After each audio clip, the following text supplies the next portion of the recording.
ओम परमात्मने नमः. नमस्कार, मी आहे तुमचा मित्र जीत. गीतेच्या या 62व्या भागामध्ये तुमचं मनपूर्वक स्वागत आहे. अध्याय 2, श्लोक 11. श्री भगवान उवाच अशोचानोन व शोचस्त्वं प्रज्ञावादांश भाससे गतासुन गतासूंश्च नानुशोचन्ति पंडिताः. अर्थ असा आहे की तू शोक न करण्या योग्य गोष्टीचा शोक केला आहेस आणि विद्वत्तेच्या, पांडित्याच्या, प्रज्ञावादाच्या गप्पा, गोष्टी, भाषा बोलत आहेस. परंतु ज्यांचे प्राण निघून गेले आहेत त्यांच्यासाठी आणि ज्यांचे प्राण गेलेले नाहीत त्यांच्यासाठी पंडित लोक शोक करीत नाहीत. भाषांतर असं आहे. श्री भगवान म्हणाले, ज्यांचा शोक करणे योग्य नाही त्यांचा तू शोक करत आहेस आणि प्रज्ञावादाच्या गोष्टी बोलत आहेस. ज्यांचे प्राण गेलेले आहेत आणि ज्यांचे प्राण गेलेले नाहीत त्यांच्यासाठी ज्ञानी मनुष्य शोक करत नाहीत. जे हयात आहेत आणि जे हयात नाहीत, किंवा श्लोकाच्या क्रमाने गेलं तर जे हयात नाहीत आणि जे हयात आहेत, पहा, दोन्हीविषयी पंडित शोक करत नाहीत. व्याख्या अशी आहे की जेव्हा मनुष्य संसारातील प्राणी पदार्थांचे 2 विभाग करतो तेव्हा त्याला शोक होतो. जसे हे माझे आहेत, हे माझे नाहीत, हे माझे स्वतःचे कुटुंबीय आहेत आणि हे माझे स्वतःचे कुटुंबीय नाहीत. पहा, सुरुवातीलाच धृतराष्ट्र म्हणतो माझे आणि पांडूचे. हा भेद निर्माण होतो मनामध्ये. ते 2 विभाग होतात, शोकाला सुरुवात होते. हे आमच्या वर्णाचे आहेत, ते आमच्या वर्णाचे नाहीत. हे आमच्या आश्रमाचे आहेत, हे आमच्या आश्रमाचे नाहीत. हे आमच्या पक्षाचे आहेत आणि हे आमच्या पक्षाचे नाहीत. तो ज्यांना आपले मानतो त्यांच्याविषयी ममता, कामना, प्रियता आणि आसक्ती होते. या ममता, कामना इत्यादींनीच शोक, चिंता, भय, उद्वेग, चलबिचल, संताप आणि दोष उत्पन्न होतात. असा कोणताही दोष, अनर्थ नाही जो ममता, कामना इत्यादीपासून उत्पन्न होणारा नाही. हा सिद्धांत आहे. पहा, सगळे अनर्थ हे अहंकारापासून, ममता हे अहंकाराचं सूक्ष्म रूप आहे, कामना हे अहंकाराचं रूप आहे. त्या अहंकारापासूनच सगळ्या गोष्टी उत्पन्न होतात. आयुष्यामध्ये समस्या निर्माण होतात. पहा, म्हणून रावणाने अहंकाराचा त्याग केला नाही. ते सांगतात, त्याची मोठी रामायणात कथा आहे ती. गीतेत सर्वप्रथम धृतराष्ट्राने म्हटले आहे की माझ्या आणि पांडूच्या पुत्रांनी युद्धभूमीमध्ये काय केले. जरी पांडव धृतराष्ट्रांना आपल्या पित्यापेक्षाही अधिक आदरदृष्टीने पाहत होते तरी पण धृतराष्ट्राच्या मनात आपल्या पुत्राविषयी ममता होती. म्हणून त्यांचा आपल्या पुत्राविषयी आणि पांडवांविषयी भेदभावपूर्वक पक्षपात होता की हे माझे आहेत आणि ते माझे नाहीत. पहा, जी ममता धृतराष्ट्रात होती तीच ममता अर्जुनात उत्पन्न झाली. परंतु अर्जुनाची ममता धृतराष्ट्राच्या ममतेसारखी नव्हती. ती सात्विक आहे. पहा, पण चांगुलपणासुद्धा दोष आहे.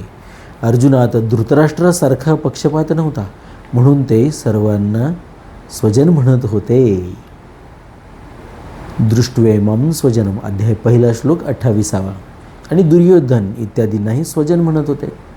स्वजनम हि कथम हत्वा सुखिनः स्याम माधवः, अध्याय 1 श्लोक 37.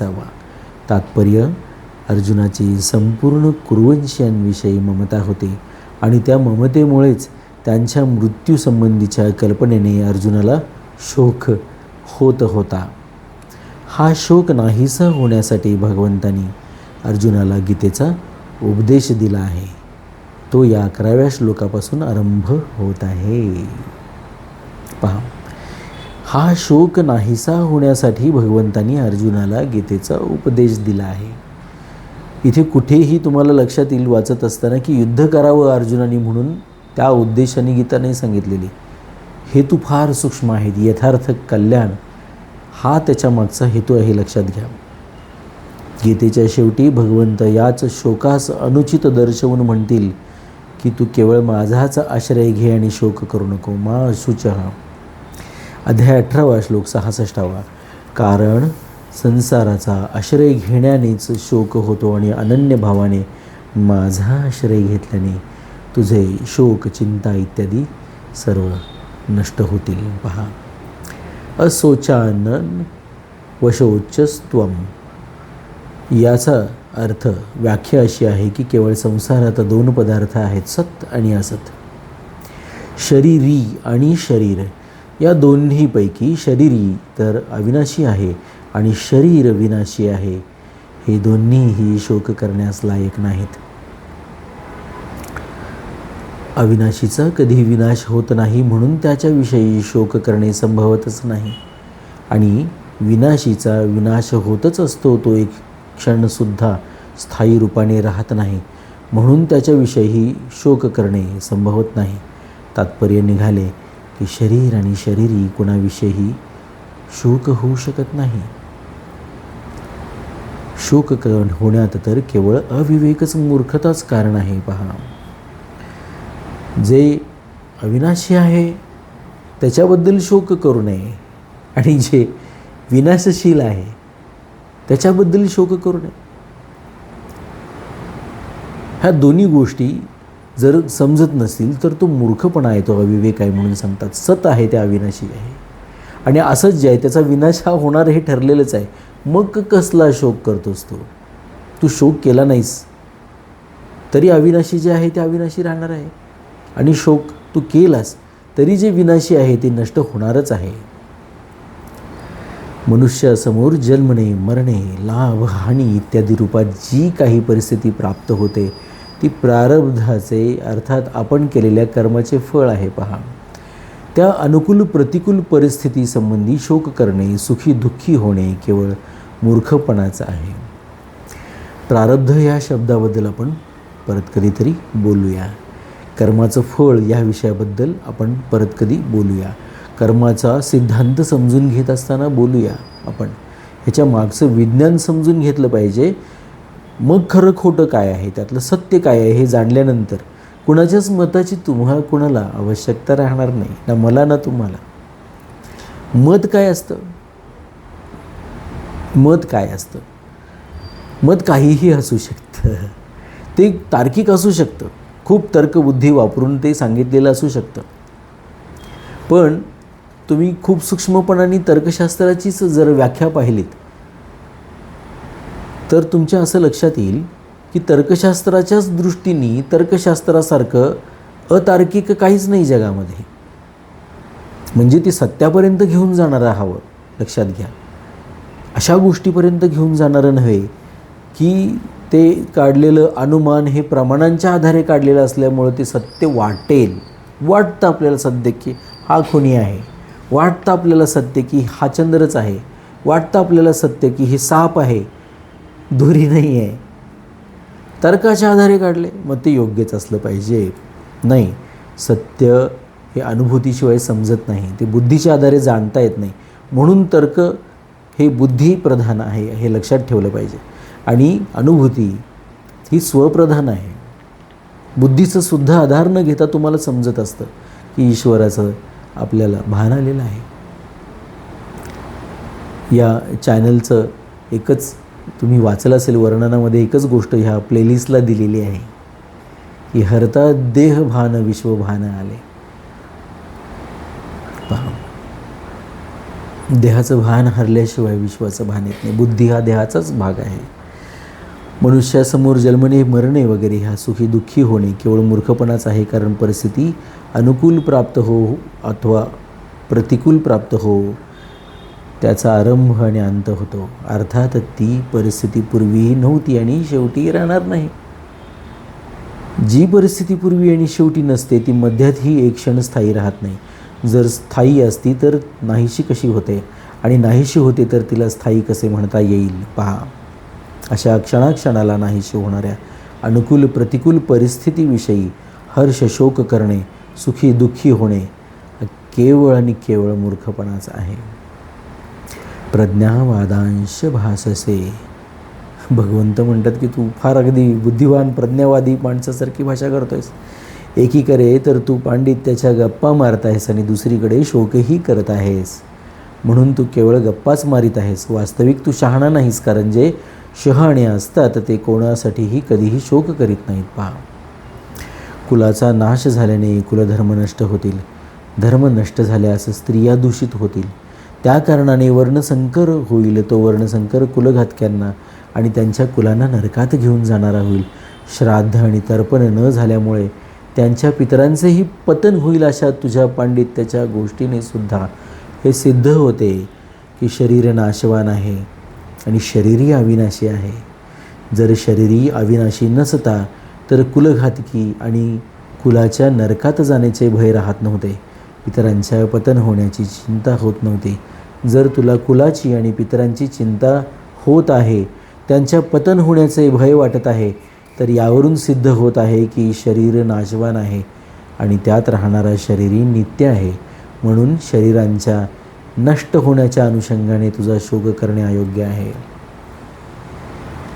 आपल्यासाठी आहे हे सगळं. आणि हे सातत्याने मी सांगणार नाही तुम्हाला की हे आपल्यासाठी आहे. फार प्राचीन काळामध्ये आपण कसे वागणार आहोत हे ओळखून अर्जुनाला निमित्त करून भगवंतांनी हे आपल्यासाठी सांगितले.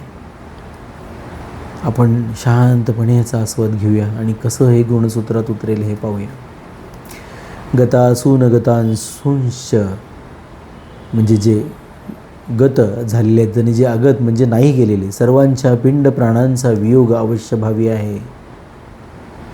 त्यापैकी काहींच्या पिंड प्राणांचा वियोग झालेला आहे आणि काहींचा होणार आहे. म्हणून त्यांच्याविषयी शोक करणे योग्य नाही. तू जो शोक केला आहेस ती तुझी चूक आहे. पहा, जे मृत्यू पावले आहेत त्यांच्यासाठी शोक करणे तर फारच मोठी चूक आहे. कारण मृत झालेल्या प्राण्यांसाठी शोक करण्याने त्या प्राण्यांना दुःख भोगावे लागते. जसे मृतात्म्यासाठी जे पिंड आणि पाणी दिले जाते ते त्याला परलोकात मिळते, तसेच मृतात्म्यासाठी जे कफ आणि अश्रू गाळतात ते मृतात्म्याला परवश होऊन खावे लागते किंवा प्यावे लागते. आता ह्याचा शास्त्रीय आधार पाहिला पाहिजे. पंचतंत्रामध्ये हा विषय आलेला आहे. पहा, स्कंद पुराणात सुद्धा आलेला आहे. कशा पद्धतीने तर श्रैष्माश्रू ही बांधर्वैर मुक्तं प्रेतो भुंक्ते यतो अवशः तस्मान्नं रोदितव्यं ही क्रिया कार्याश शक्तितः. म्हणजे मृतात्म्यांना आपल्या आप्तजनांनी गाळलेले कफयुक्त अश्रू परवश होऊन भक्षण करावे लागतात. म्हणून न रडता आपल्या शक्तीनुसार मृतात्म्यासाठी उत्तर क्रिया कराव्यात. पहा, आता हे काही प्रत्यक्षात तरी अनुभवायला येत नाही. मृतानां बांधवा येतु मुंजन्त्यश्रुणी भूतले पिबन्त्यश्रुणी तान्यध्वा मृताः प्रेताः परत्र वैही. स्कंदपुराणामध्ये मृतात्म्याचे आप्तजन जे अश्रू जमिनीवर गाळतात ते अश्रू मृतात्मा लोकात भक्षण करतो किंवा पितो. पुराणात सुद्धा आहे हेच असंच. तर ह्या गोष्टी आपण त्याचा किती आध्यात्मिक अर्थ घ्यायचा आहे घ्यावा, नसेल तर सोडून द्यावा विषय. अध्यात्म सापडलं नाही त्यात तर. जे आता जिवंत आहेत त्यांच्यासाठीही शोक करू नये. त्यांचे तर पालनपोषण करावे. त्यांचे भरणपोषण कसे होईल, त्यांना कोण सहाय्य होईल इत्यादी चिंता शोक कधीही करू नये. कारण चिंता शोक करण्यापासून काहीच लाभ होत नाही. कर्तव्य करा, चिंता करण्याने काय होणार आहे. माझ्या शरीराचे अवयव शिथिल होत आहेत, घशाला कोरड पडत आहे इत्यादी विकार उत्पन्न होण्यात शरीराविषयी ऐक्यभाव ठेवणे हे मूळ कारण आहे. कारण की शरीराविषयी ऐक्य मांडल्यानेच शरीराचे पालनपोषण करण्याविषयी आपलेपणा होतो आणि त्या आपलेपणामुळेच कुटुंबियांच्या मृत्यूच्या कल्पनेने अर्जुनाच्या मनात शोकचिंता होत आहे. तसेच चिंता शोकामुळे अर्जुनाच्या शरीरात उपर्युक्त विकार प्रगट होत आहेत.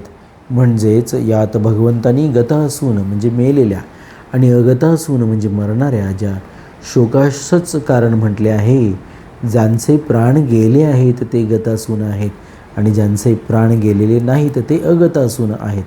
पिंड आणि पाणी न मिळाल्यास पितरांचे पतन होते.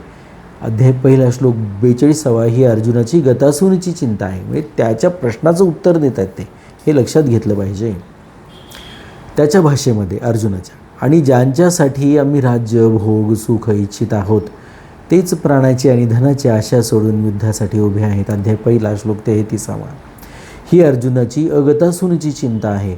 या दोन्ही चिंता शरीराला गृहीत धरून होत आहेत, म्हणून या दोन्ही चिंता धातुरूपाने एकच आहेत. कारण गतासून आणि अगतासून दोन्हीही नाशवनात. पहा, गतासून आणि अगतासून या दोन्हीसाठी कर्तव्य कर्म करणे चिंता होत नाही. गतासूंसाठी श्राद्ध तर्पण करणे, पिंड पाणी देणे हे कर्तव्य आहे, आणि अगतासूंसाठी व्यवस्था करणे, उदरनिर्वाहाची व्यवस्था करणे हे कर्तव्य आहे. पहा, कर्तव्य चिंतेचा विषय नसतो तर विचारांचा विषय असतो.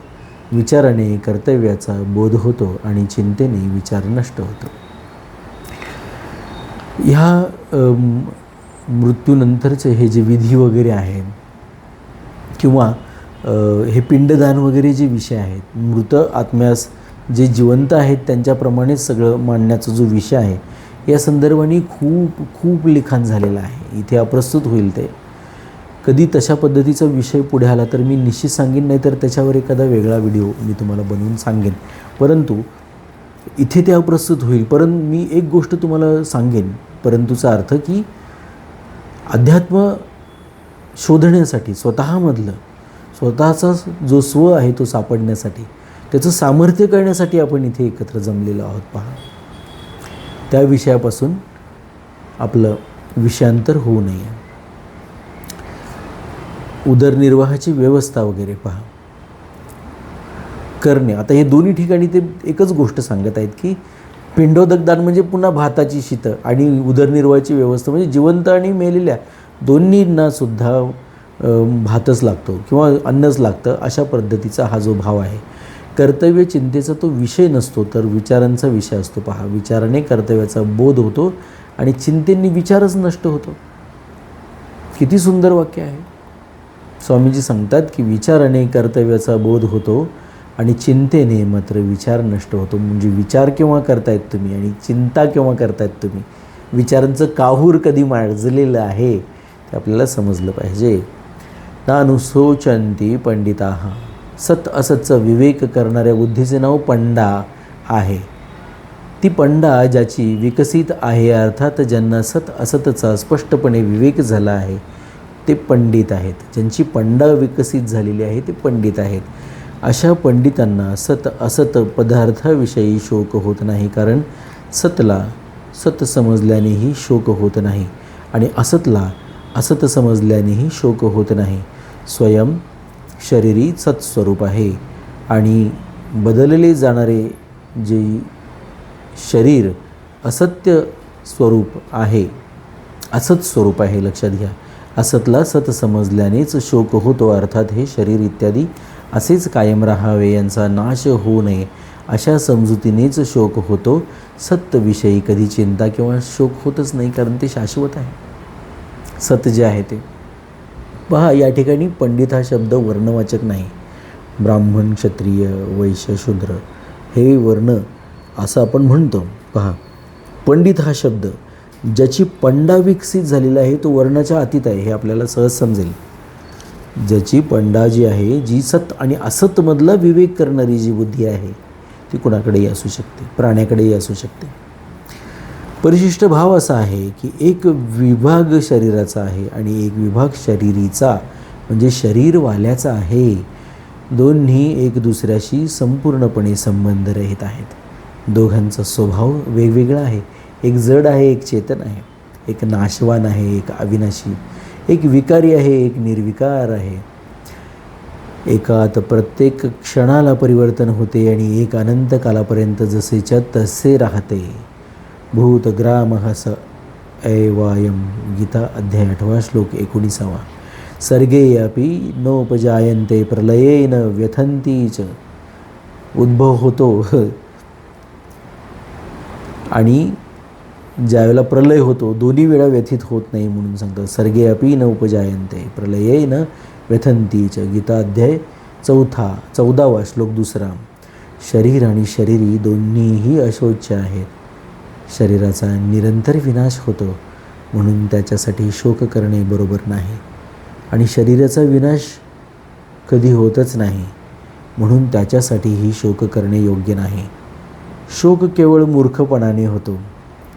शरीराची निरंतर सहज निवृत्ती आहे आणि शरीरी निरंतर सर्वांना प्राप्त आहे. पहा, सहज प्राप्त आहे आत्मा.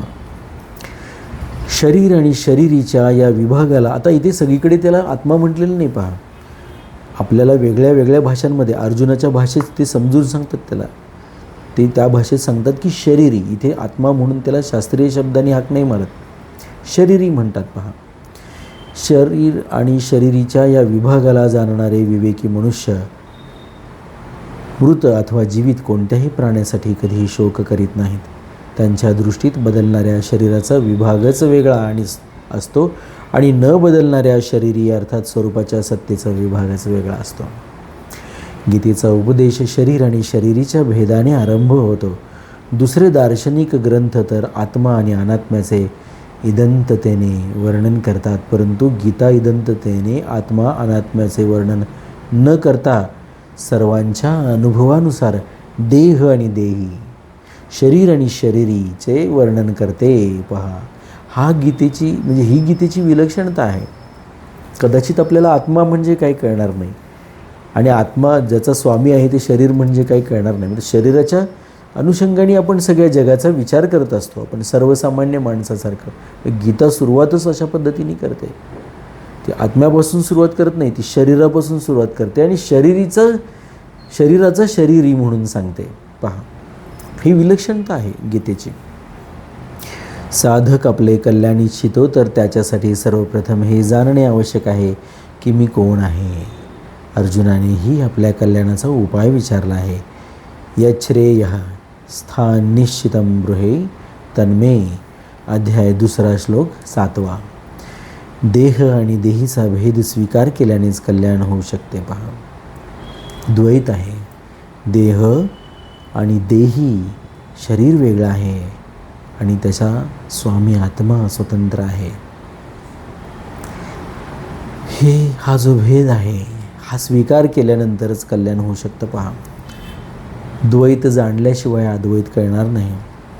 जोपर्यंत मी देह आहे असा भाव राहील तोपर्यंत कितीही उपदेश ऐकत राहा, ऐकवीत राहा आणि साधनही करीत राहा, कल्याण होणार नाही. जी वस्तू आपली नाही तिला मानणे आणि जी वस्तू वास्तविक आपली आहे तिला आपले न मानणे ही फार मोठी चूक आहे. पहा, आपली वस्तू तीच होऊ शकते जी सदा आपल्याबरोबर राहते. आपण सदा तिच्याबरोबर राहतो. शरीर एक क्षणसुद्धा आपल्याबरोबर राहत नाही.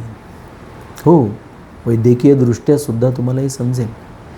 सकाळी जे शरीर घेऊन तुम्ही जेव्हा एखाद्या ठिकाणी गेलात तेच शरीर आत्ता तुमच्यासोबत नाही आहे. पहा, आणि परमात्मा मात्र निरंतर आपल्याबरोबर राहतात, कारण शरीराची सजातीयता संसाराशी आहे आणि आपली म्हणजे आत्मतत्वाची शरीरी जो आहे अर्थात शरीरीची सजातीयता परमात्म्याशी आहे. म्हणून शरीराला आपले मानणे आणि परमात्म्याला आपले न मानणे सर्वात मोठी चूक आहे. ही चूक मिटवण्यासाठी भगवान गीतेत सर्वप्रथम शरीरीच्या भेदाचे वर्णन करतात आणि साधकाला उपदेश करतात की ज्याचा मृत्यू होतो ते तुम्ही नाहीत. अर्थात तुम्ही शरीर आहात. तुम्ही ज्ञाता म्हणजे जाणणारे आहात आणि शरीर ज्ञेय म्हणजे जाणण्यात येणारे आहे. जाणतो, जे शरीराविषयी जाणतो तो आहे शरीरी, आणि शरीरी ज्याच्याविषयी जाणतो ते आहे शरीर. गीता 13व्या अध्यायाचा 1 श्लोक पहा. तुम्ही सर्वदेशीय आहात, नित्यः सर्वगतः. हे कोण सांगेल तुम्हाला? आत्मा म्हणून तुम्ही नित्य सर्वगत आहात. पहा करून, डोळे बंद करून किंवा उघड्या डोळ्यांनी सुद्धा. मन जर सर्वगत आहे तर आत्मा असणारच. क्षणार्धात तुम्ही चंद्रावर जाऊन पोचता मनाने. क्षणार्धात तुम्ही लांबवर कुठेतरी असलेल्या भौगोलिक एखाद्या तुमच्या आवडत्या गावात जाऊन पोचता. तुमची आवडती जिथे व्यक्ती आहे तिथे जाऊन पोचता. हे मनाला जर जमतं तर आत्मा तर त्या मनाचा कारक आहे. नित्य सर्वगत. तुम्ही स्वतःच आत्मतत्व असल्यामुळे तुम्ही नित्य सर्वगत आहात. गीता अध्याय 2 श्लोक 24. येन सर्वमिदं ततं. गीता अध्याय 2 श्लोक 17. तिथे परत पाहणार आहोत आपण. शरीर एकदेशीय आहे, तुम्ही चिन्मय लोकाचे निवासी आहात. पहा, आपण आईन्स्टाईनचा सिद्धांत शिकलो. आईन्स्टाईन ते इथून शिकले. चैतन्य आणि जड, एनर्जी आणि मॅटर. आपल्याला सर्वांना सुप्रसिद्ध सिद्धांत माहिती आहे की ई म्हणजे energy is equal to mc². ह्याच्यामध्ये जी ती तत्त्व आलेली आहेत त्याचा सगळ्याचाच उलगडा हा भगवद्गीतेमध्ये खूप सोप्या भाषेमध्ये त्यांनी सांगतील. एक इक्वेशन सापडलं कुठे? ओपेनहॅमर असू देत, ते सुद्धा विनाशकाली विनाश करणारा, ग्रास करणारा काळ झालो आहे म्हणायचे स्वतःला. त्यांनी एकदा म्हटलं होतं तसं. त्या ॲटम बॉम्बचा त्यांनी स्फोट केल्यानंतर. हे गीतेवरती प्रेम करणारे हे शास्त्रज्ञ लक्षात घ्या. आणि त्यांना ते शास्त्र या ठिकाणी सापडत गेलेलं आहे. हे खूप मूलभूत सायन्स आहे, मी तुम्हाला सांगणार आहे. ते आवर्जून लक्षात घ्या. भगवंतांनी आपल्याला या ठिकाणी हे अशा पद्धतीने हजारो वर्षापूर्वी सांगून ठेवलेलं आहे. मूलभूत शास्त्र आहे सगळ्यामध्ये. शरीर एकदिशीय आहे, तुम्ही चिन्मय लोकाचे निवासी आहात. शरीर जड संसाराचा निवासी आहे, तुम्ही मज परमात्म्याचे अंश आहात. मामे वांशो जीवलोके. संपूर्ण जीवात्मा आणि हे जो लोक आहे हा जीवलोक, त्याला मृत्यूलोकसुद्धा म्हणतो, माझा अंश आहे म्हणतात. ते अध्याय 15 श्लोक 7. शरीर प्रकृतीचा अंश आहे. मनः षष्ठानि इंद्रियानी प्रकृतीस्थानी. मनासह 6 पहा 6. ती इंद्रिय आहे ती वेगळी, ती प्रकृतीच्या स्थानी आहेत. अध्याय म्हणजे शरीर प्रकृतीचा अंश आहे. शरीर जे आहे ते निसर्गाचा अंश आहे. पण त्या निसर्गामध्ये जे चैतन्य आहे, त्या झाडामधलं ते चैतन्य निघून जातं ना, आत्मा निघून जातो, वाळून चुकून जातं. खाली कितीही पाणी असू दे, जोपर्यंत आत्मतत्व तिथे आहे तोपर्यंत ते वाढत राहतं, महावृक्ष होतं त्याचं.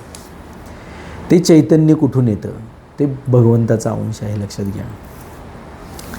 तुम्ही निरंतर अमरतेत राहता, शरीर निरंतर मृत्यूत राहते. पहा, शरीराच्या हानीने तुमची किंचित मात्रही हानी होत नाही. म्हणून शरीराच्या अनुषंगाने तुम्हाला शोक, चिंता, भय इत्यादी होऊ नयेत, होता कामा नयेत. पहा, शरीरी कोणत्याही शरीराशी लिप्त नाही, म्हणून त्याला सर्वव्यापी म्हटले आहे, सर्वगतः. गीता अध्याय 2 श्लोक 24. येन सर्वमिदं ततं. अध्याय 2 श्लोक 17. तात्पर्य हे झाले की साधकाचे स्वरूप सत्ता मात्र आहे, म्हणून वास्तविक ते शरीर आणि शरीरवाला नाही तर अशरीरी आहे. म्हणून भगवंताने त्याला अव्यक्त ही म्हटले आहे. अव्यक्त अध्याय 2 श्लोक 25. अव्यक्तादिनी भूतानी. अध्याय 2 श्लोक 28. शरीर प्रत्येक क्षणाला नष्ट होणारे आणि असत आहे. असतची सत्ता विद्यमान नाही, न असतो विद्यते भाव.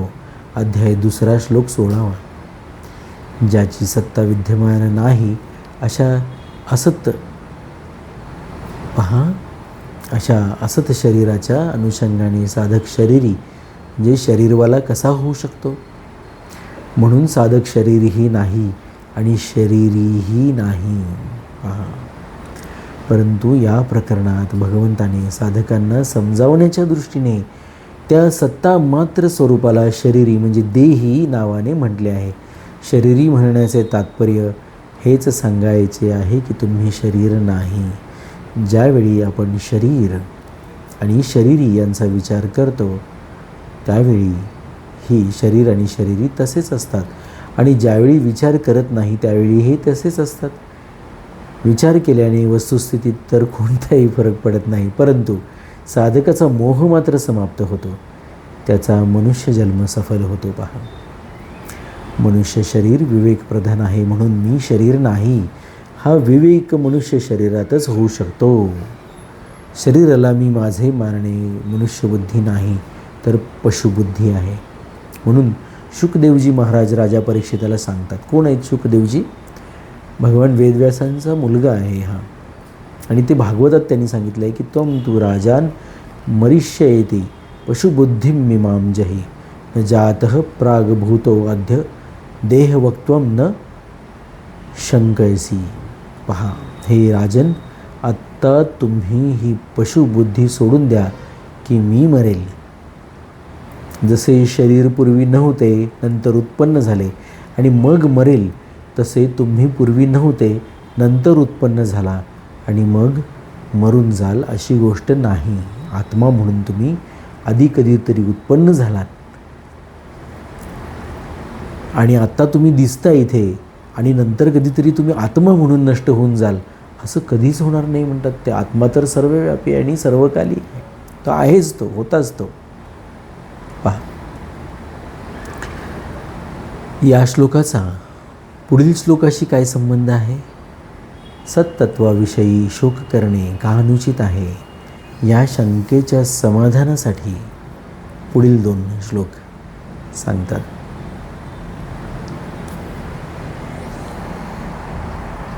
ओम परमात्मने नमः.